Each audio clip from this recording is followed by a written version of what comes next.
Здравствуйте. На телеканале «Новый век» программа «Вызов 112», в студии Эльвира Фазлиева. И сегодня мы расскажем, как на проспекте Ибрагимова столкнулись Рено и Кадиллак. Мы в крайне левый едем, и он выезжает. Все, там передо мной же машина тоже проехала, я вслед за ним. Пострадала 16-летняя пассажирка внедорожника.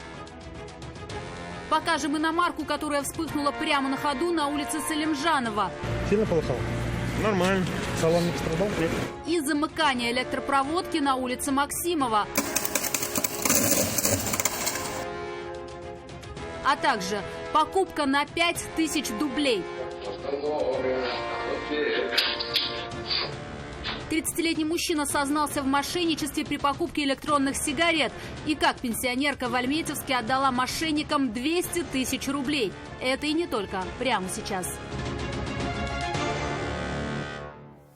16-летняя девушка пострадала в результате крупной аварии на проспекте Ибрагимова в Казани. Там столкнулись Кадиллак и Рено Дастер. Внедорожник разворачивался в разрешенном для этого месте. Легковушка двигалась прямо. Водитель Рено согласен, что должен был пропустить автомобиль, но его просто не видел. Говорит, автомобиль двигался с очень большой скоростью. Удар пришелся в правый бок Рено, как раз туда, где сидела дочь водителя, и был таким, что кроссовер развернула и отбросила на высокий сугроб. Оба автомобиля восстановлению, скорее всего, уже не подлежат. Там шок натянут. Вот, большой шок. Оба водителя после столкновения долго не могли прийти в себя. Один водитель Рено не понимал, откуда появился Кадиллак. Здесь все машины стояли на светофоре. Я увидел в окно, потому что передо мной как раз машина проехала. Я за ней сразу. Вот зашел. Мужчина разворачивался в разрешенном для этого месте. Легковушки он не видел. Предположил, что двигалась она на большой скорости. Водитель легковушки видел перед собой автомобиль, но сделать ничего не мог. Мы уже все, в пол тормозили. Он просто, знаете, как было? Тут стоят машины на разворот, тут красный, машины уже стоят, тут полоса чистая. Мы в крайне левый едем, и он выезжает.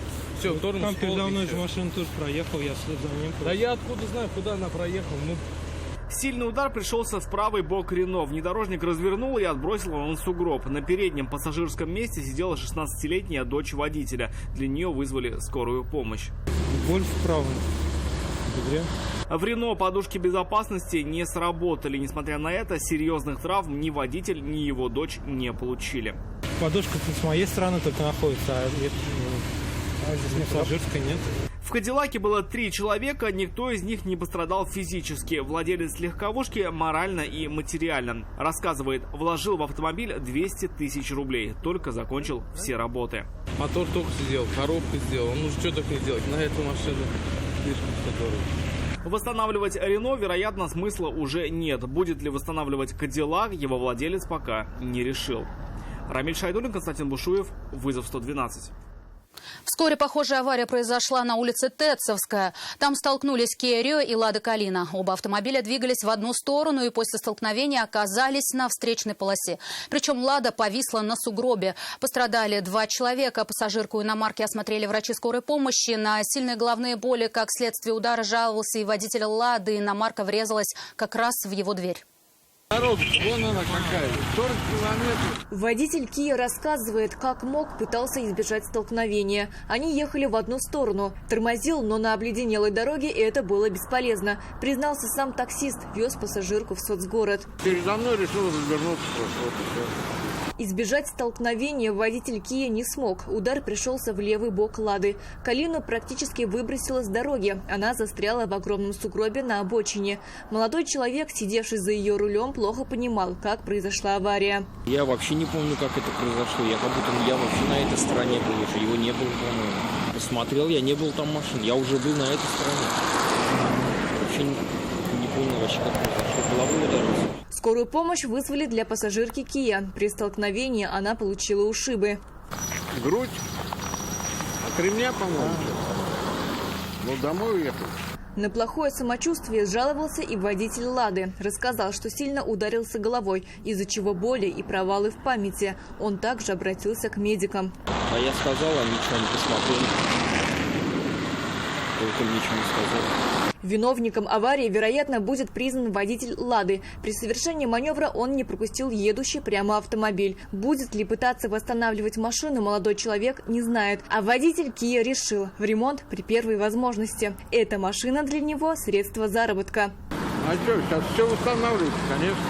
Сирина Сахапова, Константин Бушуев, вызов 112.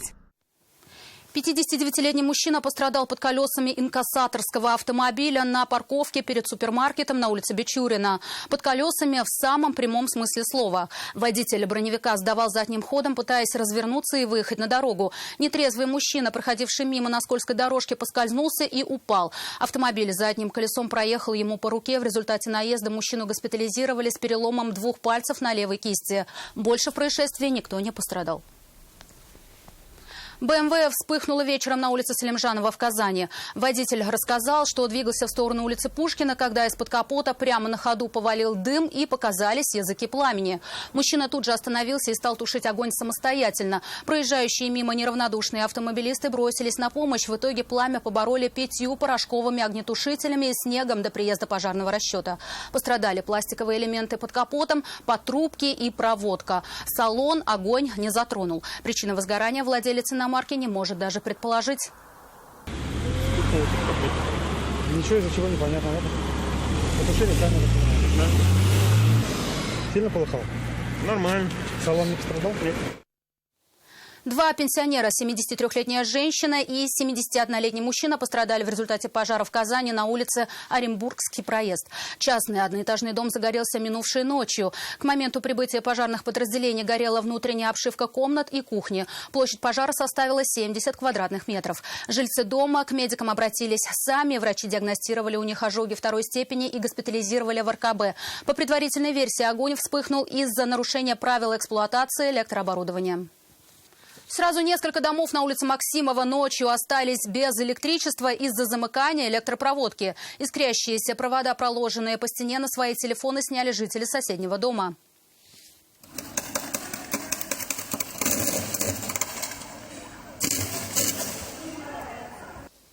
На место очевидцы тут же вызвали пожарных и электриков. Первым работы не нашлось, возгорания как такового не было. А электрикам предстояло восстанавливать электроснабжение. Жильцы оставшихся без электричества домов считают, что провода просто не выдержали крепких морозов. И у нас свет потух.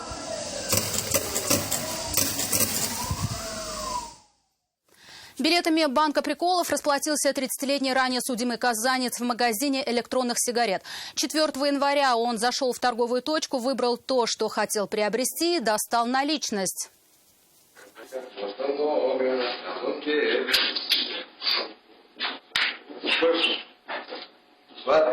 Все равно, давай. Подпите большой. Давай.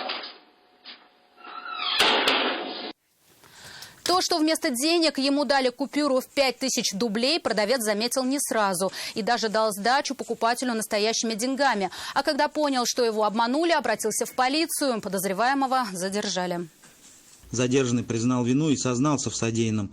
Он рассказал, что днем 4 января в магазине по продаже электронных сигарет расплатился 5000-ной купюрой банка приколов. Забрал товар, а также получил сдачу настоящими денежными средствами. Материальный ущерб, причиненный предпринимателю, составил 5000 рублей. По данному факту в отделе полиции «Гвардейский» возбуждено уголовное дело по признаку состава преступления, предусмотренного частью 1 статьи 159 Уголовного кодекса Российской Федерации «Мошенничество». Ущерб задержанный обязался возместить в полном объеме. 200 тысяч рублей лишилась альметьевская пенсионерка, которая хотела спасти дочь от уголовного преследования.